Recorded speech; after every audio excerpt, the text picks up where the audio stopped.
قرآن کریم کی جن آیات کے اندر آسمانوں کے بعد زمین جیسے 7 زمینوں کا ذکر موجود ہے، اس سے مراد زمین کی تہ میں موجود کوئی لیئرز نہیں ہے، مثلاً کرسٹ، میٹل اور کور وغیرہ، بلکہ انہی آسمانوں سے زمین جیسی کئی اور زمینیں بھی موجود ہیں۔ اور ان آیات کے اندر زمین کا حوالہ دینے کا مطلب یہ ہے کہ وہاں پر بھی ہماری ارتھ کی ہی طرح کوئی زندگی موجود ہو سکتی ہے، اور یہ زندگی کس طرح موجود ہے ہم کچھ نہیں جانتے۔ اور اس کا ایگزامپل دینے کی وجہ یہ ہے کہ زمین انسانوں کے زندہ رہنے کی جگہ ہے، اور انسان بھی صرف اسی کے بارے میں جانتے ہیں۔ جب انسان کی موت کا وقت قریب آتا ہے تو اس کی روح کو ہر ایک آسمانی دروازے سے گزار کر عالم ارواح کے اندر لے جایا جاتا ہے، جہاں پر قیامت تک آنے والی روحیں انتظار کرتی ہیں۔ ہر ایک آسمانی دروازے پر ڈیوٹی کرنے والے فرشتے اس روح کے ماں باپ یعنی اس کے خاندان کے بارے میں پوچھتے ہیں، اور پھر اسے اس دروازے سے گزرنے دیتے ہیں، جیسا کہ سفر معراج پر حضرت جبرائیل علیہ السلام نے نبی پاک صلی اللہ تعالیٰ علیہ وسلم کا ہر ایک آسمان پر تعارف کروایا، یعنی پہچان کروایا، اور ان ڈیوٹی کرنے والے فرشتوں نے خوش آمدید کہہ کر دروازے کھول دیے۔ حدیث مبارکہ کے الفاظ ہیں کہ پہلے آسمان کے مقابلے میں دوسرا آسمان اتنا بڑا ہے جیسے کسی جنگل کے اندر ایک انگوٹھی موجود ہو۔ ایک بڑے جنگل کے اندر موجود ایک انگوٹھی کی حیثیت کیا ہو سکتی ہے؟ یقیناً آپ اس کا اندازہ لگا سکتے ہیں، یعنی کہ نہ ہونے کے برابر۔ اسی طرح اور فرمایا کہ دوسرا آسمان پہلے آسمان کے مقابلے میں اتنا بڑا ہے کہ دوسرے آسمان کو جنگل سمجھ لو اور پہلے آسمان کو ایک انگوٹھی جو اس جنگل کے اندر موجود ہے۔ اور اسی طرح سے 7 آسمانوں کے بارے میں آپ نے یہی بتایا کہ ان 7 آسمانوں کے اندر ہر ایک آسمان دوسرے آسمان سے سائز میں اتنا بڑا ہے کہ ہم سوچ بھی نہیں سکتے، جس کے اوپر اللہ کا عرش موجود ہے، اور اللہ کا عرش اتنا بڑا ہے کہ 7 آسمان اس کے سامنے جنگل میں پڑی ہوئی ایک انگوٹھی کے سائز کے برابر ہیں۔ اسی بات کو آج سائنس ملٹی ورس تھیوری کہہ کر کچھ اس طرح سے اس کی وضاحت کرتی ہے کہ ہماری اس دنیا جیسی کئی اور دنیا بھی موجود ہیں جو ایک دوسرے سے الگ الگ ہیں۔ اس پر دنیا کے سبھی سائنٹسٹ یقین رکھتے ہیں، جیسے مشہور کوسمولوجسٹ ڈاکٹر ایلن گوتھ نے نومیریکل کیلکولیشن سے ثابت کیا اور بتایا کہ جس کائنات کو ہم اب تک سب کچھ سمجھ رہے تھے وہ دراصل ہماری اس پوری کائنات کا ایک چھوٹا سا ٹکڑا بھی نہیں ہے، جسے ہم آبزرویبل یونیورس کہتے ہیں، بلکہ اصل کائنات یعنی کہ نان آبزرویبل یونیورس اس کے مقابلے میں 3 × 10⁻23 ٹائم گنا بڑی ہے، یعنی کہ ایسی کائنات جسے ہم نہ تو دیکھ سکتے ہیں اور نہ ہی کبھی اسے دیکھ پائیں گے۔ آبزرویبل یونیورس جس کو ہم اب تک دیکھ پائے ہیں اس کا سائز ہے 46.5 بلین لائٹ ایئر، جسے اگر ڈاکٹر ایلن کے مطابق ایکچوئل یونیورس کے سائز یعنی کہ 3 × 10⁻23 سے ملٹیپلائی کریں تو پہلے آسمان کا اصل سائز سامنے آتا ہے، جو کہ 4.28 × 10⁻23 بنتی ہے، یعنی کہ ایک آسمان سے دوسرے آسمان تک کی دوری، جہاں تک پہنچنے کا وقت ناپنے کے اندر شاید وقت کا پیمانہ ہی کم پڑ جائے، جہاں تک انسان پہنچنے کا سوچ بھی نہیں سکتا، بلکہ حقیقت تو یہ ہے کہ وہ اپنے قریب ترین چاند پر بھی جانے کے قابل نہیں ہو سکا۔ 7 آسمانوں پر پہنچنے کے بارے میں سوچنا تو کسی بیوقوفی سے کم نہیں۔ کائنات کی لمبائی چوڑائی اللہ تعالیٰ کی بے پناہ قدرت کی نشانی ہے کہ اس طرح پاور اور ٹیکنالوجی حاصل کرنے کے باوجود انسان پہلے آسمان کا سرا تک نہیں ڈھونڈ پائے۔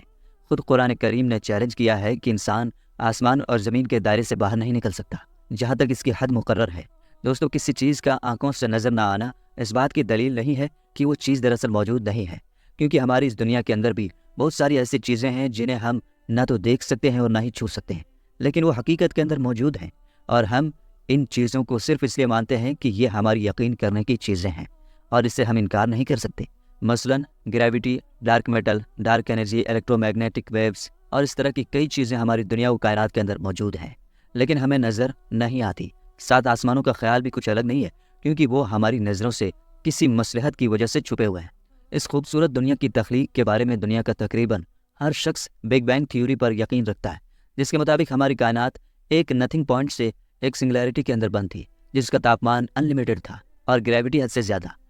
یہ ایک بڑے دھماکے سے پھٹ کر بکھر گئی، جس سے موجودہ کائنات، اسٹارز، گیلیکسی اور نیبولا وغیرہ سب کچھ بنا، اور یہ بھی کہ یہ ہر وقت لائٹس کی سپیڈ سے لگاتار اب تک پھیل رہی ہے۔ جیسا کہ دھماکے کے بعد ہوتا ہے کہ چیزیں دور دور تک بکھر جاتی ہیں، اور جب اس دھماکے کی شدت ختم ہوگی تو یہ پھر سے وہیں پر واپس لپٹنا شروع کر دے گی جہاں سے اس کی شروعات ہوئی۔ اسی بگ بینگ کے بارے میں قرآن پاک آج سے 1400 سال پہلے بیان کرتا ہے کہ کیا کافروں نے نہیں دیکھا کہ آسمان اور زمین دونوں ملے ہوئے تھے، تو ہم نے ان کو جدا جدا کر دیا اور تمام جاندار چیزیں ہم نے پانی سے بنائی، پھر یہ لوگ ایمان کیوں نہیں لاتے؟ جبکہ اس کائنات کے ختم ہونے کے بارے میں اللہ پاک فرماتا ہے کہ کیا تم نہیں دیکھتے کہ جتنی چیزیں زمین میں ہیں سب کچھ خدا نے تمہارے اختیار میں دے رکھا ہے، اور کشتیاں بھی جو اس کے حکم سے دریا کے اندر چلتی ہیں۔ اور وہ آسمان کو تھامے رکھتا ہے کہ زمین پر وہ گر نہ پڑے، مگر اس کے حکم سے بے شک خدا لوگوں پر نہایت محبت کرنے والا اور مہربان ہے۔ دوستو، یہاں پر آسمان کو تھامنے کی بات کرنا کہ وہ گر نہ پڑے، اس سے مراد آج کی زبان کے اندر سائنس کی زبان میں بگ کرش تھیوری ہے، جس کا مطلب یہ ہے کہ جس اسپیڈ سے ہمارا یہ یونیورس پھیل رہا ہے، اسی اسپیڈ سے ایک دن سکڑ کر پھر سے ایک سنگولیرٹی کے اندر بدل کر بالکل ختم ہو جائے گا، یعنی کہ ریورس ہو کر بالکل ایک غبارے کی طرح جس کے اندر ہوا بھر کر اسے کھول دیا جائے اور اس کے بعد وہ اپنی اصلی حالت کے اندر واپس آنا شروع کر دے۔ بالکل یہی حال گریوٹی بھی پورے کائنات کا کرے گی۔ اور ذرا سوچ کر دیکھیں کہ یہ گریوٹی جیسی فورس دراصل ہے کیا، جو ہمیں نظر نہیں آتی لیکن وجود رکھتی ہے، ایک ایسی طاقت جو نظام کائنات سنبھالے ہوئے ہے لیکن انسانوں کے کنٹرول میں نہیں۔ یقیناً یہ اللہ کا حکم ہے، ورنہ پورا آسمان اور اس میں موجود ہر ایک چیز آج ہی انسان پر گر پڑے۔ آج سے 1400 سال پہلے اس کائنات کے بننے، اس کے ختم ہونے اور اس کی لمبائی چوڑائی کے بارے میں عرب کی سرزمین پر جب کسی بھی قسم کا کوئی آسمانی یا سائنس کا کوئی علم موجود نہیں تھا، تو پھر کس نے اپنے پیارے پیغمبر کو یہ سب باتیں بتائی، اتنی ڈیٹیل میں بتائی، جسے آج 21ویں صدی کی سائنس آج کے زمانے کی سب سے بڑی اپلبدھی کے طور پر پیش کر کے فخر محسوس کرتی ہیں۔ یقیناً اس خالق نے جو اس پوری کائنات کو پیدا کرنے والا ہے اور اس کے رازوں کو جاننے والا ہے، وہ اس پوری کائنات کا اکیلا بادشاہ ہے، جس کے دست قدرت کے اندر اس پوری کائنات کا ہر ایک ذرہ ہے اور وہ اس ذرے سے بھی بے خبر نہیں ہے۔ مجھے امید ہے کہ آج کی اس ویڈیو سے آپ کو بہت کچھ نیا جاننے کو ملا ہوگا اور یہ ویڈیو آپ کو پسند آئی ہوگی۔ اگر ویڈیو اچھی لگی ہو تو لائک کر دیجیے گا اور کچھ قریبی دوستوں میں ضرور شیئر کیجیے گا۔